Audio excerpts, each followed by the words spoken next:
avec ces recettes, toutes ces recettes que je voulais faire pour fêter le passage aux 1000 abonnés qui sont dépassés maintenant, mais aux 1000 abonnés à notre chaîne de vidéo.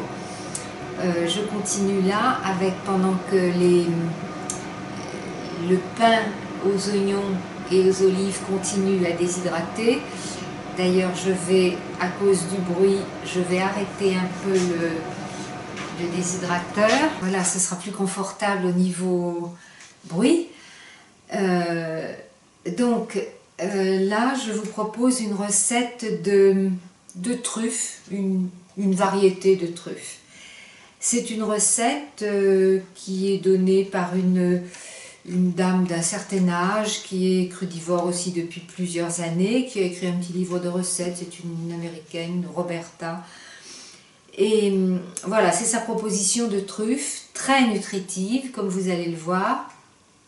Alors, à ne pas en abuser, comme toutes les sucreries gourmandises. D'ailleurs, il ne faut abuser de rien. On sait très bien que moins on mange, mieux on se porte. Mais enfin, de temps en temps, une petite gourmandise est bienvenue. Alors, là, j'ai des noix. Donc, j'ai 1,5 tasse de noix. Ce sont des noix de Grenoble.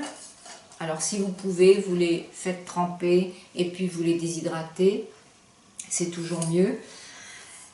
J'ai 1,5 tasse de dattes normalement. Bon, moi encore une fois, là, j'ai utilisé de la pâte de dattes. Alors, j'essaie de mettre à peu près l'équivalent.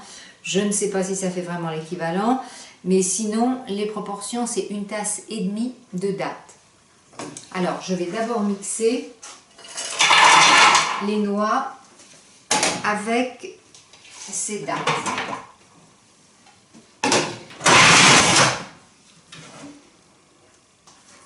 Voilà, on obtient une sorte de crumble. Tout à fait, ça fait tout à fait comme un crumble. Que je vais vider là-dedans.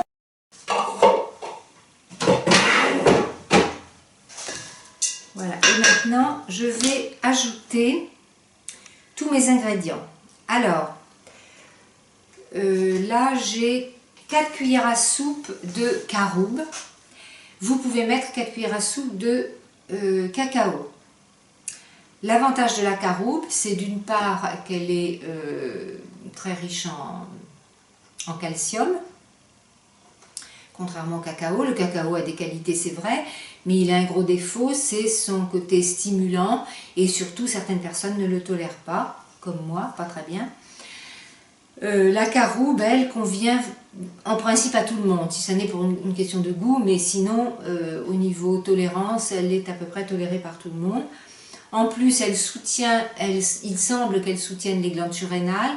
Donc vous savez que les glandes surrénales, on en parle beaucoup actuellement parce que c'est presque les glandes du stress, puisque ce sont ces glandes qui fournissent ces hormones qui sont produites par le corps à chaque stress subi. Si vous avez un stress très rapide, c'est l'adrénaline. Vous savez ça, l'adrénaline, tout le monde connaît. Si c'est un stress de longue durée, ce sera le cortisol. Et le cortisol produit pendant un long moment, puisque le stress, c'est les stress longs qui font produire ce cortisol, vous épuisez les surrénales avec les conséquences dramatiques quelquefois que ça peut avoir, la fatigue chronique, etc. Enfin des tas de problèmes. Donc on fait tout ce qu'on peut pour d'abord essayer d'éviter les stress. La vie est très stressante dans certains milieux. C'est pour ça que toutes les occasions de le soulager sont bonnes, que ce soit le sport, la marche, le yoga pour certains, la méditation qui devrait être pour tout le monde. Voilà, toutes les occasions de soulager le stress et les aliments qui permettent aussi de soulager les glandes surrénales, dont la caroube. Alors, donc on a dit 4 cuillères à soupe, 1 cuillère à soupe de graines de lin moulues. Donc les graines de lin, c'est pour les oméga 3. 1 cuillère à soupe de purée d'oléagineux. Alors Roberta, elle proposait de la purée de cacahuètes ou je ne me souviens plus de noix. Enfin, vous pouvez mettre de la purée de noix, elle est excellente, surtout qu'il y a des noix déjà dedans. Celle que vend Nadège, en tout cas sur Market Veg, est une vraie merveille, la purée de noix de Grenoble. Sinon, vous pouvez mettre les oléagineux que vous voulez. Ah oui, Roberta conseillait la purée de noix de cajou. Alors évidemment, la noix de cajou, c'est délicieux, mais bon, tout le monde ne la tolère pas non plus. Vous pouvez mettre de la purée d'amande, vous pouvez mettre la purée de cacahuètes. Alors attention, la purée de cacahuètes, la fameuse peanut butter, prenez-la impérativement bio. Toutes d'ailleurs devraient être bio, mais prenez-la impérativement bio parce que vous connaissez peut-être les problèmes d'aflatoxine avec les cacahuètes. Ce qui fait que moi je ne consomme jamais de cacahuètes, qui sont un produit des moisissures dues à la conservation des cacahuètes. Et surtout quand il ne s'agit pas de purée bio, pour faire ces purées de cacahuètes qui sont très aimées aux États-Unis, et c'est vraiment une maladie cette consommation de purée de cacahuètes, le beurre de cacahuètes, peanut butter. On utilise forcément les chutes, et dans les chutes, il y a beaucoup plus de chances d'avoir des moisissures dans les conservations, et tout ça, ça s'en va dans les purées. Donc, si vraiment vous en consommez, prenez-la impérativement bio. Sinon, vous utilisez les purées que vous voulez. Donc, moi, j'ai pris de la purée d'amande, qui est de la purée d'amande crue aussi, bio, qui vient aussi de Market Veg. Vous mettez après 2 cuillères à soupe de sucrant. Alors, Roberta met 1 cuillère à soupe de miel, cru, bien sûr. Moi, j'utilise du miel de chez Ballot-Flurin, qui vient aussi sur Market Veg, qui est un miel exceptionnel. C'est presque... C'est presque dommage de le mettre dans des truffes. Mais enfin, il est bon partout. Même s'il est bon comme ça, il est bon aussi dans les trucs. Bien que pour moi, le miel, je le dis à chaque fois, mais j'évite de l'utiliser avec d'autres choses, puisque je le considère comme un médicament et qui devrait être consommé seul. Mais enfin, une fois n'est pas coutume, il est vraiment exceptionnel. Donc, j'ai mis 2 cuillères à soupe de miel, mais vous pouvez mettre, donc je disais, Roberta a mis 1 cuillère à soupe de miel et 1 cuillère à soupe de mélasse.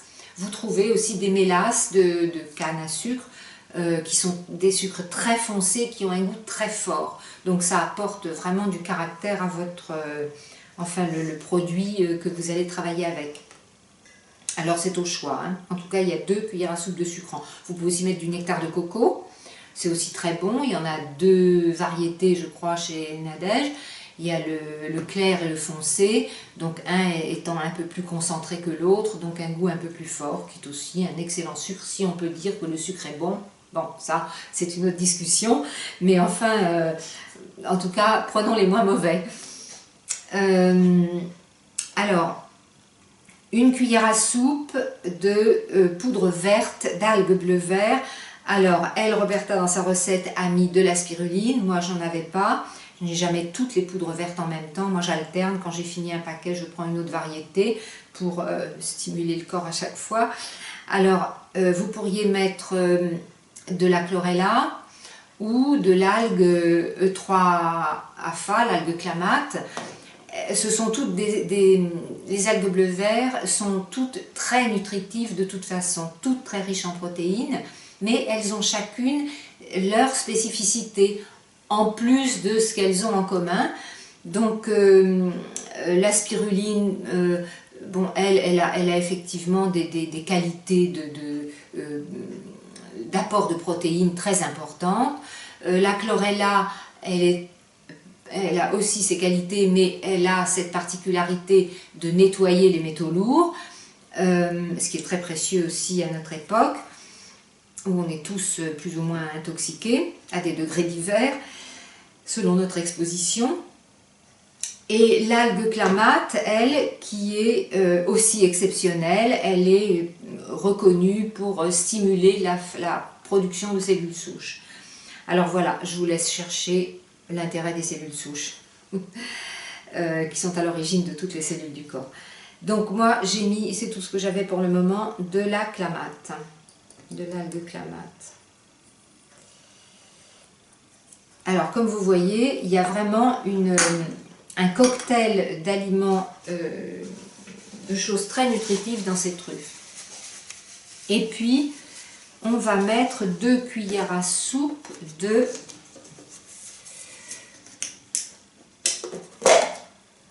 beurre, non pas de beurre, d'huile de coco. Alors l'huile de coco, on en parle, tout le monde en veut, c'est une épidémie, presque inquiétante d'ailleurs, mais enfin, l'huile de coco, c'est vrai qu'elle est excellente, et celle qui est vendue aussi par Nadège est vraiment, vraiment exceptionnelle. Alors, je vais mettre 2 cuillères à soupe.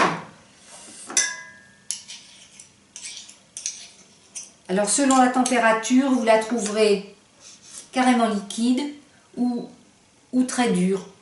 Je crois que c'est au-dessous de 25 qu'elle durcit vraiment. Dès qu'on dépasse 25, elle commence à être molle. Là, vous voyez, il commence à faire chaud en ce moment. Donc là, elle est crémeuse.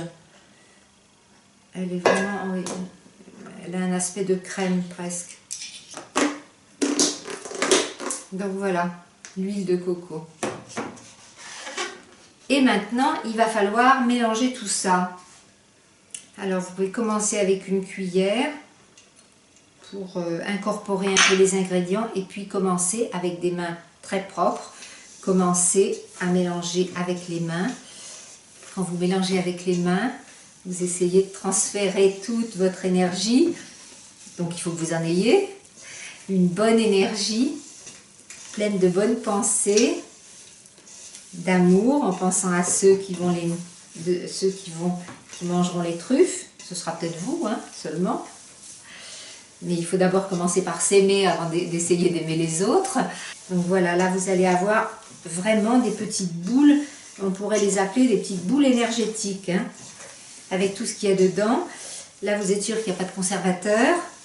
Et par contre, vous avez vraiment des super aliments dedans, avec la poudre verte, avec un sucrant de qualité, avec l'huile de coco, avec la caroube, les noix aussi.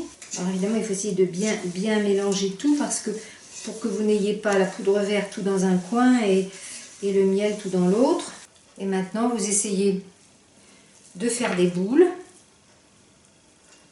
à peu près égales, mais enfin peu importe si elles ne sont pas égales, hein. Et ces boules, vous pouvez les garder quelques jours, on va dire peut-être 2 semaines au frigo, mais vous pouvez les congeler. Le mieux c'est de les congeler tout de suite et ça vous fait des petites gourmandises glacées et de toute façon qui dégèlent très très vite, donc c'est plus intéressant de les congeler tout de suite, d'en garder pour quelques jours et puis et vous les congelez. Vous devez savoir maintenant pourquoi je dis à chaque fois, enfin pas à chaque fois, mais souvent je dis mettez toute votre présence et votre amour quand vous êtes en train de préparer des aliments. Je l'ai raconté dans une vidéo. Pensez toujours à cette expérience dans l'hôpital anglais. Hein, la nourriture préparée dans 2 cuisines différentes qui a eu des répercussions sur les analyses de sang des patients. Donc c'est pas du tout anodin quand on dit d'être présent et au moins dans un état neutre, si vous n'avez pas des pensées positives, au moins dans un état neutre et laisser tout le négatif à la porte de la cuisine. J'y arrive, ça vient. Patience et longueur de temps en plus que force et que rage. Voilà, exercice de patience. Donc voilà, les truffes de Roberta. Ça fait une vingtaine, 20-25 truffes selon la grosseur que vous leur donnerez. Alors donc vous pouvez les congeler et puis et les sortir quand vous en avez envie. Alors sachez qu'elles sont vraiment très très nutritives. Ça serait très bien pour la période de Noël. C'est pas vraiment un dessert peut-être d'été, mais après tout, en les mangeant avec une coupe de fraises, ce serait peut-être pas mal non plus. Voilà, Bon appétit!